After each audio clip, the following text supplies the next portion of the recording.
మానవ జీవితం మొత్తానికి అంతిమమైన లక్ష్యం ఆత్మజ్ఞానాన్ని పొందడం.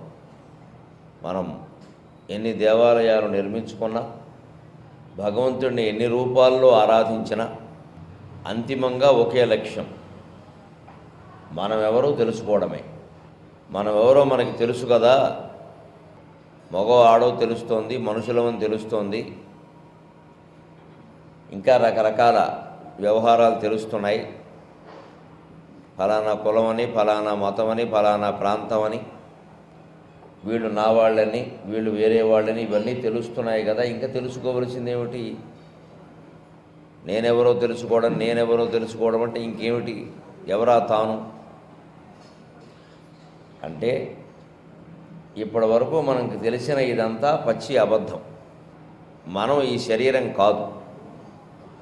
ఈ శరీరానికి అతీతంగా ఉండేటువంటి ఆత్మ మనం. ఈ విశ్వం మొత్తానికి అతీతంగా ఉండేటువంటి ఆత్మ పరమాత్మ శ్రీ వెంకటేశ్వర స్వామి.